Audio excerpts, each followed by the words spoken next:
Right, hi Year 11, this is Mr. Lim here again, and this is our third video on intermolecular forces on polar molecules, so let's get started. All right, we're going to be learning about polar molecules, what are polar and then non-polar molecules, and then identify areas of extreme polarity in certain molecules. Okay, cool, so let's get started. Okay, so polar molecules. A molecule can be classed as polar and non-polar, and this sounds familiar, not like the last video, but bonds can be polar or non-polar. Okay, so remember, polar just means that they have a positive side and a negative side, but now we're applying it to molecules, not just to bonds. Okay, so a polar molecule is a molecule which has an uneven distribution of electrons due to the presence of polar bonds, but also the appropriate molecular shape. Okay, we define these things as where the center of positive and negative charges are in different places. Thus, the molecule has a positive and a negative end. Okay, so what does that mean? Let's go through this idea of what is a symmetry or a symmetrical molecule. But idea is that the center of the positive and negative. Okay, so if we think about a cube, all right. If we think about a cube, right, in the center of that cube, you could have a positive. Okay, and if there's just one positive in that center of the cube, that cube has a positive in the center, right? And then if you have a negative at each of the corners of the cube, and one on the the other side on the other side there, right, at the other corner, then the center of all of the negatives would be in the same place as that positive. Because if you think about a cube, and then if you're looking at the center of all those negatives, within that three-dimensional space, that is the center of the cube. Even if I say that there's a positive in the center of that cube, then the center of positive and negative are in the same place. Okay, so that would mean that would be classified as a non-polar substance because the center of positive and the center of negative are in the same place. But a polar molecule has those two centers in different places. Okay, so let's go through a couple of other ideas first before we go through examples. So symmetry of molecules. So to determine if a molecule is polar or non-polar, the symmetry of a molecule and the presence of non-bonding pairs of electrons should be taken into account. Okay, so the symmetry of molecules has a different definition to the symmetry in mathematics. Okay, so symmetry in 3D shapes involves considering whether the center of positive and the center of negative charges in 3 dimensions are in 3 dimensions, and if they are in the same place, then the molecule is said to be symmetrical. So this is what I talked about before, and we'll have to kind of work through those ideas through some examples. Okay, so let's look at some of these examples here. Let's look at HF. Okay, so HF, right, it has a polar bond. We know that this is going to be, those two electrons which are shared are going to be very close to the fluorine. Okay, and so this one here has a polar bond here, and remember that gets a double plus, right?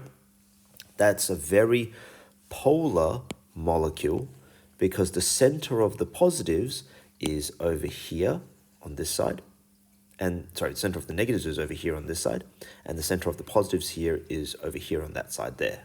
Okay, and now like you have to kind of imagine what that would look like. This might look like a pill shape with the fluorine on one side and the hydrogen on the other. So a pill, you can imagine the fluorine with all the negatives on one side would be the negative end, and then the positive end would be on the other side of that pill. Okay, it's a linear molecule with a positive and a negative end. Okay, let's have a look at NH3 then. So NH3, okay, so again, these electrons here would be much closer to the nitrogen than to the hydrogens. And so we would say that their positives are here, right? And we would say that the negative is in the center here, right? But would you say the center of all those positives is in the same place? Well, you got to think about what does that mean in terms of What does it mean in 3 dimensions? Okay, so remember that this thing is a pyramidal shape, right? And the 3 hydrogens come out down to make the 3 kind of the 3 bottom vertices of a triangular pyramid. Okay, so if you think of a tripod, the N is at the top of the tripod and the H is at the bottom of each legs. All right, now remember that the N also has the 2 non-bonding pairs. Whoops, that should be an X there. The 2 non-bonding electrons at the top.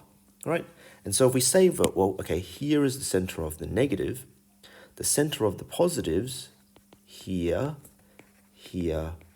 oops, no, and here. If you think about a tripod, okay, the center of the positives, and I'll just draw this as if it's a triangular pyramid, the center of all the positives is in the center of that triangle at the bottom of the tripod, okay? So the center of all the positives is there, and the center of all the negatives is at the top. Oops, that's supposed to be a negative, right? So that means that this triangular pyramid, the point of the pyramid at the top is the negative end, and the bottom of the pyramid is the positive end for this particular thing here. All right, so that's what we mean to as you can't just look at this as a 2-dimensional shape. You have to visualize this in a 3-dimensional shape. Okay, right. So then let's have a look at CH4. Okay, so CH4. What am I doing? Here we go. All right. So, again, we have positives, and I'm going to skip the small down. No, I'm not. Small positives and the small negative, right? The delta positives and the delta negatives of those polar bonds, right? Now, you would look at that 2-dimensional shape and be like, yeah, that's the center. The center of all positives is the center of the same negatives, right? But we got to think of this in a 3-dimensional shape. So, in a 3-dimensional shape, remember that this is a tetrahedral shape, with the carbon in the center, 1 hydrogen protruding from the top, and then 1 hydrogen down here, and down here. Okay, so like a tripod with something sticking out at the top. Okay, so then again, the center of the negative is in the center, and the positives are all at the vertices of this triangular pyramid. Okay, and because it's a triangular pyramid, where the positives are at every corner of this equilateral pyramid, the center of all those positives is in the center of the pyramid, which happens to be also where the center of the negative is as well, right? So because those 2 things are in the same place, the CH4 methane tetrahedral molecule is not polar. It's a non-polar thing, okay? Let's have a look at the next one, example O2. All right. So, oops, that's not what I wanted.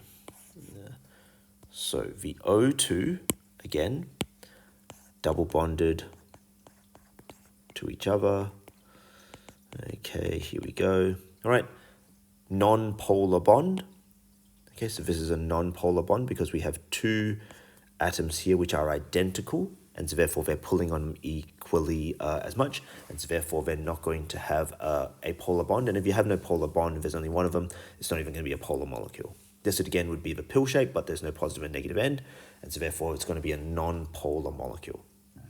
Okay, let's draw a couple of more examples. Let's do CH3F. We'll do BF3. We'll do CH2O. And we'll do H2O while we're at it as well. Okay, so let's have a look at these 4 examples. Mr. Lim can count. All right, so CH3F again, C with an F, with a H, with a H, with a H. That's a 2-dimensional shape, right? If we think of this in 3 dimensions, we might think there's the F coming up the top here and the 3 hydrogens pointing down to the bottom.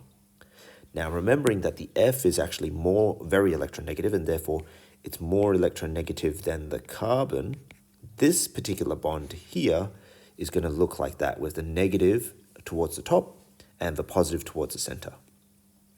However, the carbon is more electronegative than the hydrogens, So each of these bonds is going to have the negative in the carbon and the positive at the hydrogens.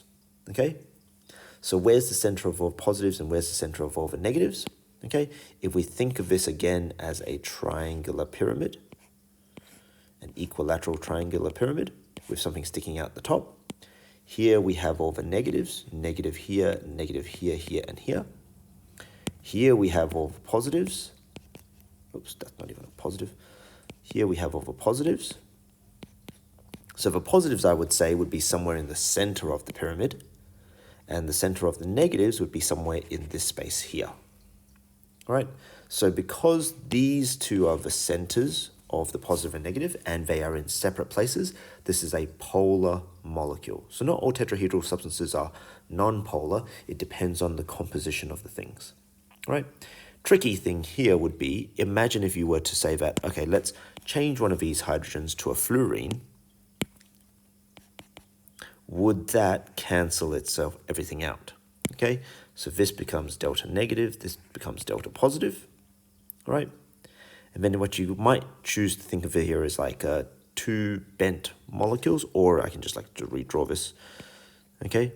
So now I have a negative on this side and a positive on this side, all right?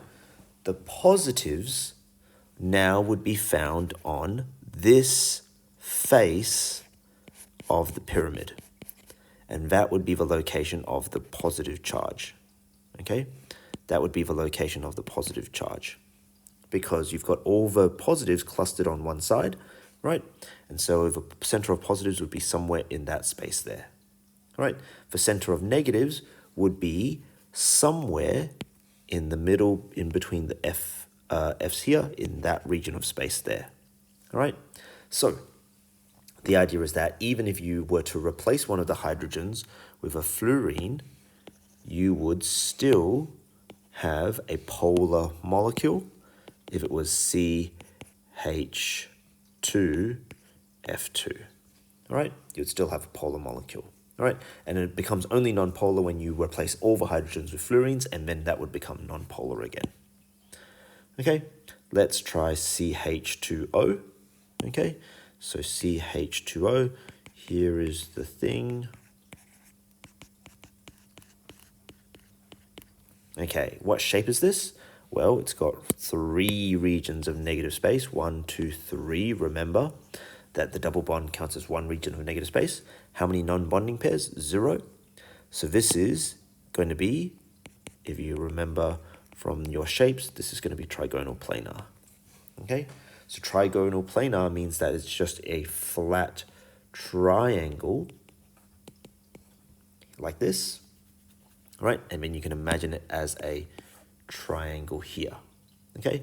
The negative end is, well, this is going to be the negative end of that one here, and the negative end of this one here, positive here, oops, no, negative here, and positive here, all right? So positive, positive, positive, negative, negative, negative, okay? The center of all the positives might be around here, and the center of all the negatives would be around here. Okay, so this again would be a polar molecule, right? Let's do H2O, okay? So H2O, here, hydrogen, oxygen, hydrogen. The center of all the positives would be over here. Now remember, that's a double positive because it's bonded to a very electronegative element, all right? And so therefore, remembering that this is a three-dimensional shape, the center of all the positives would be between the two hydrogens, and the center of the negatives would be on this side. So for that kind of V-shaped here, this would be the positive end, this would be the negative end. Okay? Right. Then for BF3, let's try this one here. So BF3, right? B in the center, single bond with an F here, single bond with an F here, and a single bond with an F here. Now remember, this is one of the non-octet rules. It has, 3 regions of negative space, 0 non-bonding pairs. So again, this is going to be trigonal planar. So again, it's going to be like a flat, oops, it's going to be like a flat triangle, okay? Equilateral triangle, okay? All of the negatives are going to be in the corners. All the positive is going to be in the center. So the center of all the positives is in the center as well. And the center of all the negatives is also in the center as well. So this is going to be a non-polar molecule. All right, so those are all of our examples, and I hope you copied them down. You really need to copy them down to kind of get the understanding of it. There are some rules that can be applied in determining if a molecule is polar or non-polar. Okay, a couple of simple rules. All V-shaped and pyramidal molecules are automatically polar because of the non-bonding electrons off the central atom. So all V-shaped and pyramidal molecules are polar. That's nice and easy to do. And then what we can say is that if it's a hydrocarbon, and that's only carbons and hydrogens, they're generally non-polar. There is a bit of a rule for cis and trans geometric isomerism, right? But all hydrocarbons are generally counted as non-polar, okay? And that's it. Adios.